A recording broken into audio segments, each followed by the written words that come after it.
Oke,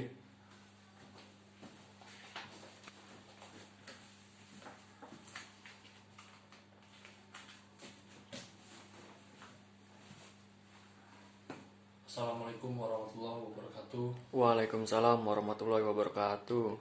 Bagaimana kabarnya anak-anak? Baik, Pak.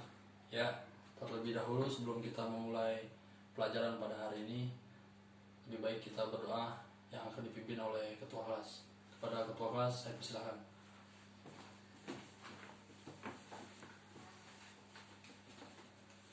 Baik, mari kawan-kawan kita terlebih dahulu berdoa mulai.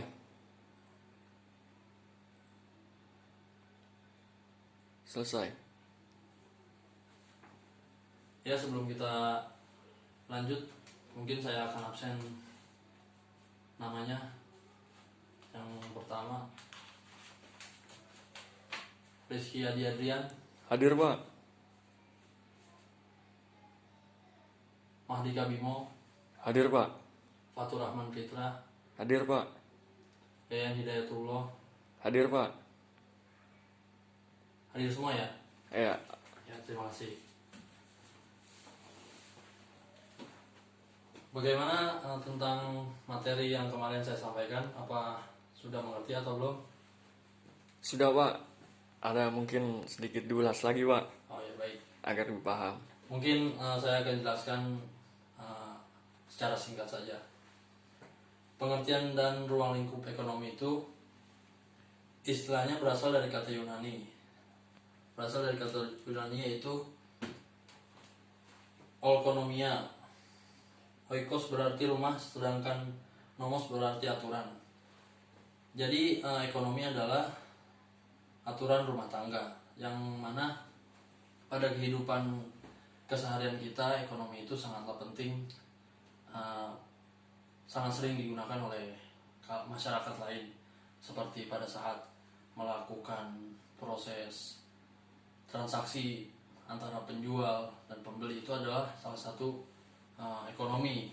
Cuma kan ekonomi itu ada beberapa bagian, banyak ekonomi. Seperti pada saat kita berbicara kepada lawan yang kita ajak bicara, itu salah satu ekonomi. Lalu selanjutnya, menurut para ahli, untuk mewujudkan kesejahteraan masyarakat, suatu negara yang dapat dicapai dengan tanpa campur tangan, seperti pemerintah, lalu dan alokasi sumber daya yang diserahkan pada mekanisme pasar. Mungkin sudah banyak tahu, kalian pun pasti sudah tahu lah, ekonomi itu sudah ada pada diri kita masing-masing. Karena ekonomi itu udah awam, yang banyak yang sering kita dengar di keseharian kita, di kehidupan kita.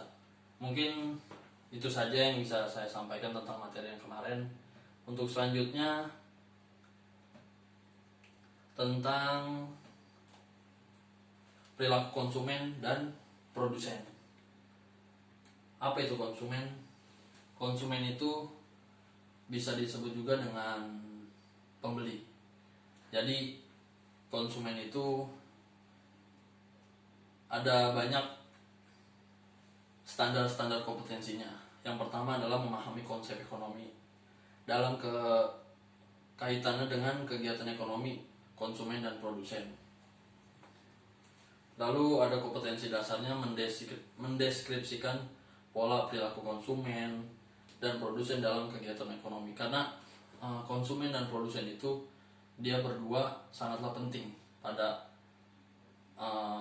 sebuah pasar pembelian atau penjualan, dan satu sama lain dia dibutuhkan. Konsumen membutuhkan produsen, sedangkan produsen juga membutuhkan konsumen. Konsumen itu adalah pembeli yang dapat memilih, terus menawar apa yang dia inginkan dari suatu barang tersebut. Lalu produsen itu yang memberikan barang itu kepada konsumen. Apa yang diinginkan oleh konsumen, produsen berusaha memberikan suatu barang yang kualitasnya bagus bagi konsumen tersebut. Lalu ada indikator ada 4. Yang pertama, mengidentifikasi perilaku konsumen dan produsen. Lalu yang kedua, mendeskripsikan teori perilaku konsumen. Yang ketiga, menunjukkan berbagai tujuan produksi. Dan yang keempat, mengidentifikasi berbagai faktor produksi. Selanjutnya, perilaku konsumen dan produsen. Perilaku konsumen yaitu teori perilaku konsumen. Teori perilaku konsumen itu ada beberapa, ada 2, yaitu cardinal teori, ordinal teori. Lalu ada yang kedua, perilaku produsen. Perilaku produsen itu juga ada terbagi 2, tujuan produksi dan faktor produksi. Nah, ini yang akan saya jelaskan teori nilai guna kardinal atau yang tadi disebut kardinal teori. Keputusan untuk mengkonsumsi suatu barang berdasarkan perbandingan antara manfaat yang diperoleh dengan biaya yang harus dikeluarkan.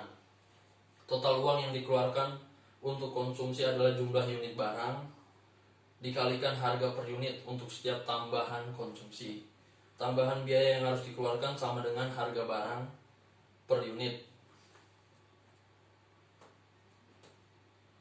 Lalu yang kedua, tadi ada teori nilai guna ordinal yang disebut tadi ordinal teori. Menurut ini, kegunaan suatu barang dan jasa tidak dapat dihitung, hanya dapat dibandingkan. Teori ordinal dijelaskan oleh kurva identifikasi. Indeferensi. Kurva indeferensi dipergunakan untuk menentukan suatu keseimbangan pembelian konsumen dari 2 produk dan menganalisis pengaruh perubahan harga relatif dari kedua produk tersebut. Lalu tujuannya produksi nih. Produksi itu ya sudah jelas pasti produsen yang akan memproduksi suatu barang tersebut.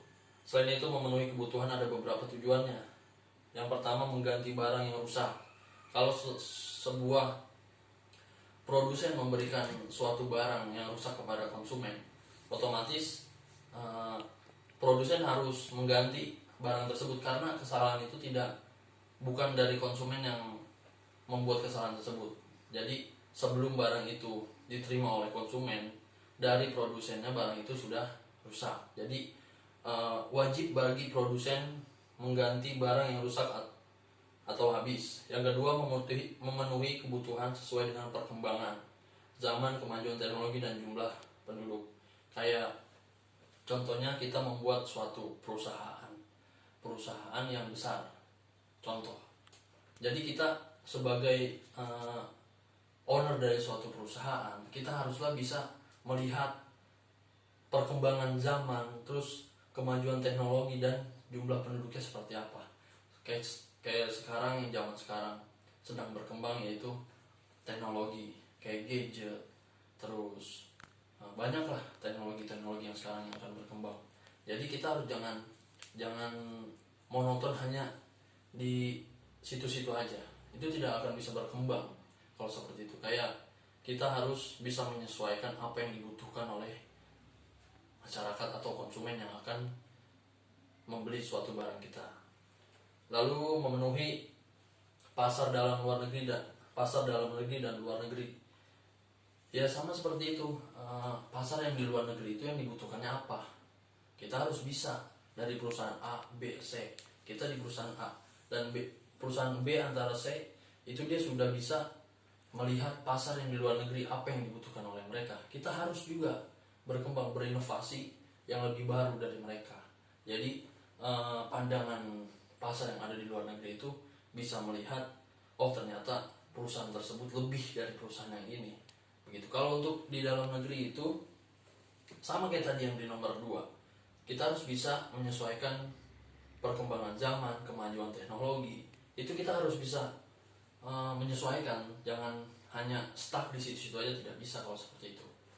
Ini kalau memang perusahaan itu mau maju, lalu memperoleh keuntungan. Kalau keuntungan itu sebenarnya ya udah pasti kita sebagai pengusaha haruslah mempunyai keuntungan dari apa yang kita keluarkan, karena kan kita membuat suatu barang harus mengeluarkan modal, salah satu modal. Jadi dari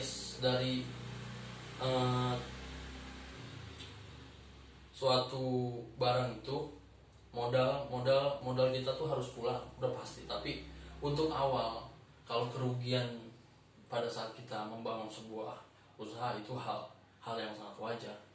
Kegagalan satu, kedua, ketiga itu suatu pelajaran. Kita jangan anggap kegagalan itu menjadi suatu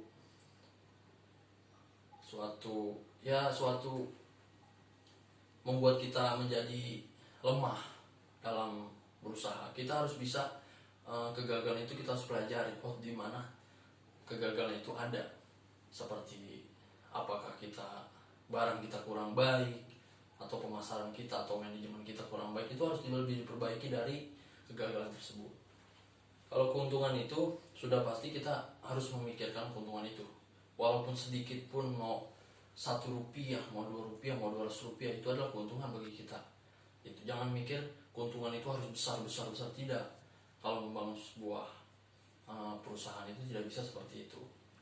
Lalu meningkatkan kemakmuran bagi para karyawan, pesaing, itu kemakmuran. Janganlah kita kepada karyawan kita egois, terus hanya memandang sebelah mata, membandingkan ini, tidak bisa seperti itu. Lalu kemakmuran dalam bersainglah secara sehat. Jangan bersaing dengan kekerasan atau kecurangan, itu tidak bisa seperti itu.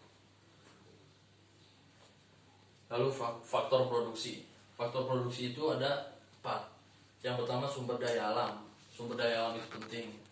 Lalu sumber daya manusia, ya seperti sumber daya manusia tadi, seperti pegawai, itu salah satu sumber daya manusia. Sumber daya modal itu ya modal awal untuk kita membangun sebuah perusahaan atau sebuah usaha, itu harus membutuhkan modal pasti. Bagaimana kita bisa mencari modal, entah minjam, terus entah dari tabungan kita, itu salah satu modal.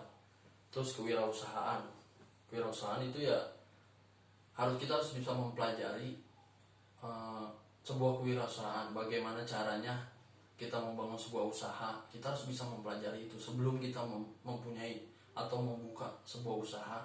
Kita harus bisa melihat atau mempunyai ilmu awal dasar kewirausahaan, itu kita harus punya.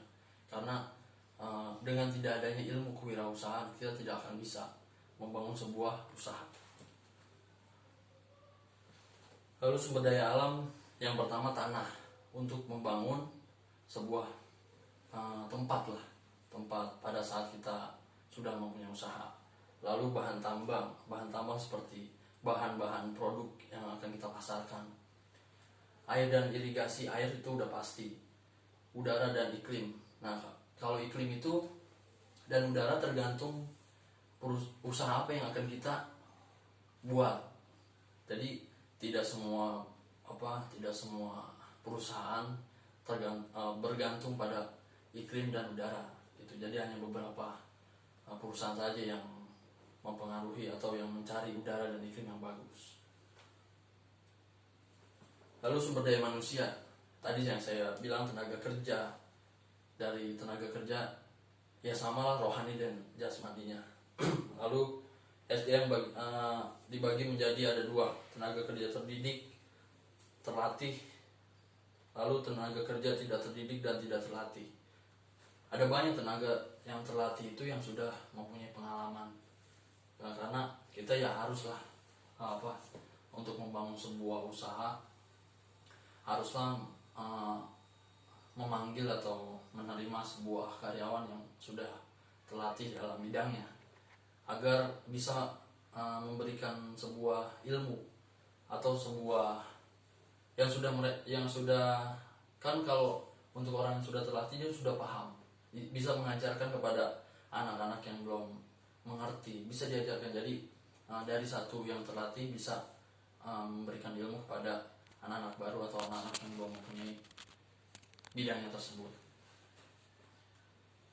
Lalu sumber daya modal. Sumber daya modal itu alat atau barang yang dihasilkan dan dapat digunakan untuk menghasilkan barang selanjutnya.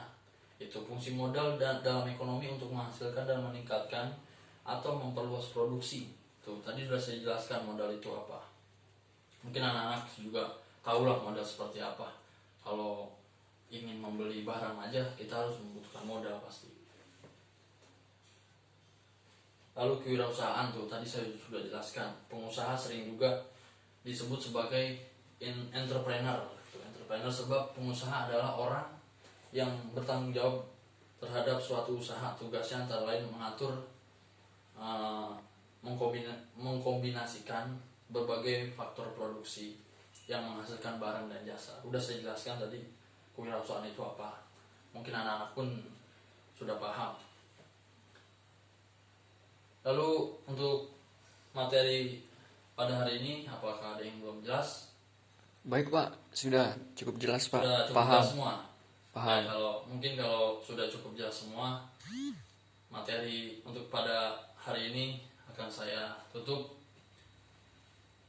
Kurang lebihnya saya mohon maaf. Assalamualaikum warahmatullahi wabarakatuh. Waalaikumsalam warahmatullahi wabarakatuh.